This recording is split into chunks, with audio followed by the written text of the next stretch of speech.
Assalamualaikum warahmatullahi wabarakatuh. Baiklah, di sini saya akan menjelaskan tentang bagaimana peran seorang pemimpin dalam pengambilan keputusan. Baiklah, langsung saja ke berikutnya. Baiklah, peranan seorang pemimpin yang pertama yaitu sebagai perencanaan. Perencanaan ini merupakan suatu kegiatan yang menyeluruh bagi seorang pemimpin untuk merencanakan bagi suatu organisasi dan dirinya sendiri untuk merencanakan keputusan suatu pekerjaan yang dianalisa, yang dimana seorang pemimpin itu menganalisa suatu pekerjaan itu berdasarkan faktanya, yang dimana dia selalu merancang bagaimana kedepannya, dia selalu itu menyesuaikan rancangan-rancangan itu sesuai dengan faktanya yang ada, sehingga perencanaan itu memiliki suatu target dan tujuan agar mencapai tujuan yang berhasil kedepannya, sehingga seorang pemimpin itu memutuskan apa yang dilakukan dan apa yang akan dibuat untuk rancangan kedepannya dalam suatu perencanaan itu.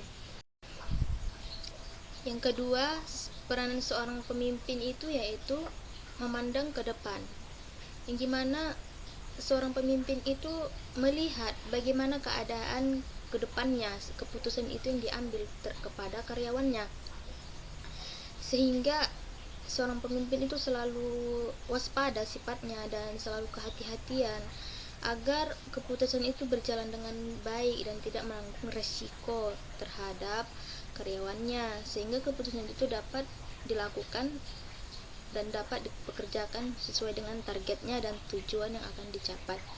Misalnya kalau seorang pemimpin itu tidak memandang ke depan, maka keputusan-keputusan itu bisa saja terjadi dengan tidak baik, dan rencana pun kedepannya dapat tidak diselesaikan, sehingga keputusan itu yang harus dipandang ke depan, seorang pemimpin itu selalu melihat suatu jalannya baik di luar maupun di dalam pengambilan keputusan itu, sehingga pekerjaan ataupun target yang akan dicapai akan terlaksana sesuai dengan keinginan dalam pengambilan keputusan yang sudah disepakati sesuai dengan targetnya. Yang ketiga yaitu seorang pemimpin itu sebagai pengembangan loyalitas.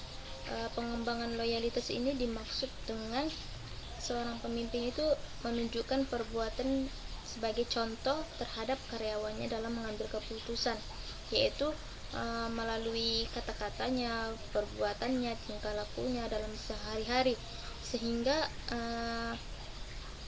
sifat seorang pemimpin itu dan perbuatannya itu mencontohkan yang baik, tidak pernah menyeleweng dan sesuai dengan loyalitasnya, sehingga pengambilan keputusan itu terhadap karyawannya dapat dicontohkan dari seorang pemimpinnya, maka keputusan itu dapat berjalan dengan baik, sehingga karyawan itu melihat sisi seorang pemimpinnya itu bagaimana, sehingga seorang karyawan itu bisa motivasi terhadap pemimpinnya, karena perbuatan seorang pemimpinnya itu menunjukkan yang sangat panutan yang sangat baik, sehingga ia mengikuti seorang pemimpinnya dan dapat mengambil keputusan itu dengan baik juga, sesuai dengan pemimpin yang pernah dicontohkan seorang pemimpin terhadap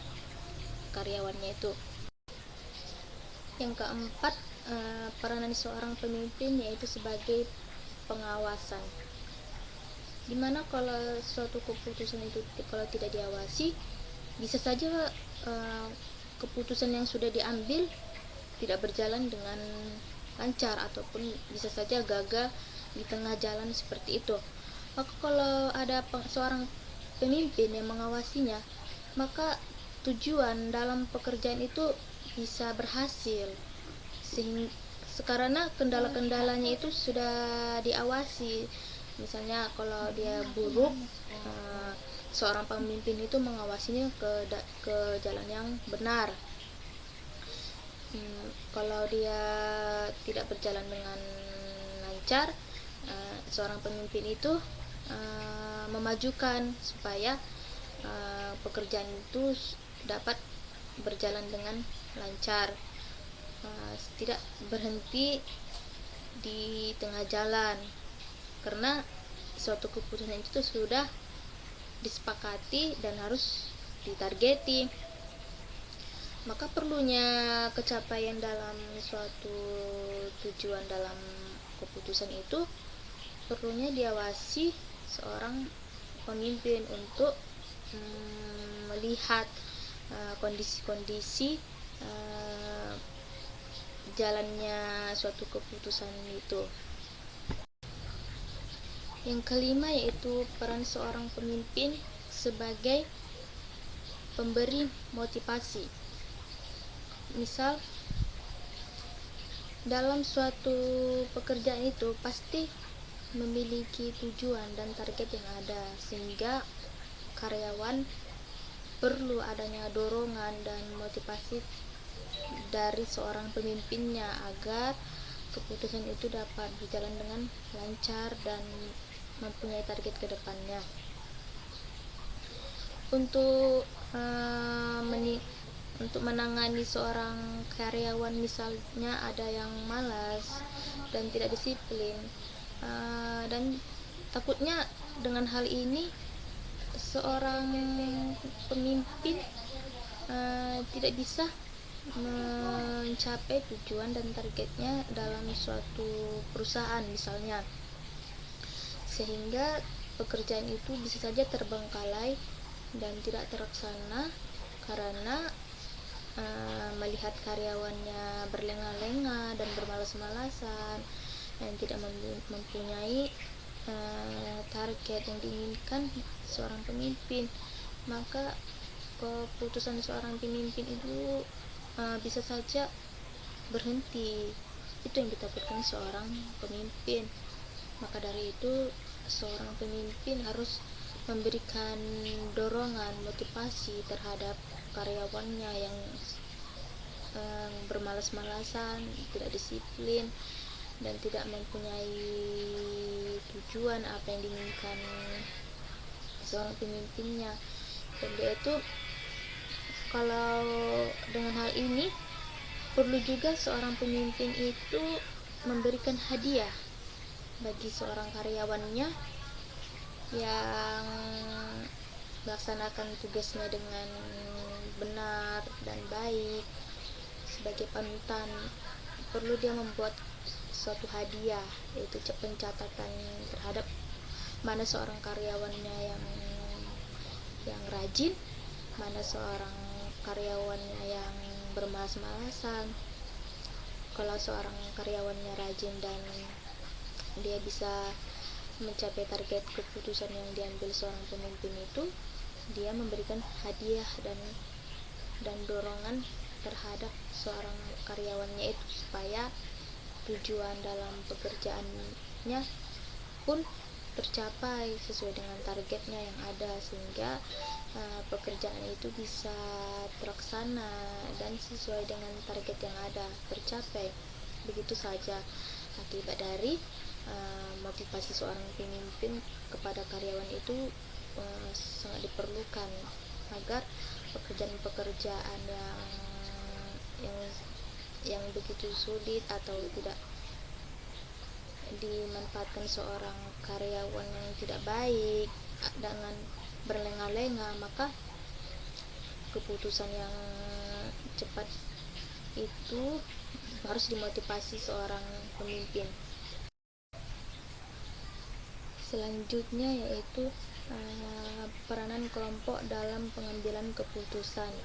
Yang pertama yaitu hasil pekerjaan yang besar, yang dimana kalau di dalam kelompok itu, di dalamnya itu semua bekerja, tidak individu, sehingga suatu keputusan yang disepakati itu sangat besar bisa saja itu dikerjakan dengan cepat dan terlaksana begitu saja, karena penanggulangan suatu keputusan itu dilaksanakan semua orang-orang di dalam kelompok itu. Yang kedua yaitu masukan yang beraneka ragam, ya dimana setiap orang itu berpendapat yang berbeda-beda. Misalnya si A seperti ini, B seperti ini, si C dan selanjutnya, sehingga keputusan itu dipikirkan di dalam orang yang di dalam kelompok itu. Si A berpendapat seperti ini baik dan seperti itu baik, dan si B seperti itu tidak baik dilaksanakan. Bagaimana kita melakukan seperti ini? Si C, itu buruk, itu menurutnya tidak baik. Seperti itu, ada yang setuju dan tidak setuju. Gimana mereka menuangkan pikirannya dalam mengambil keputusan itu.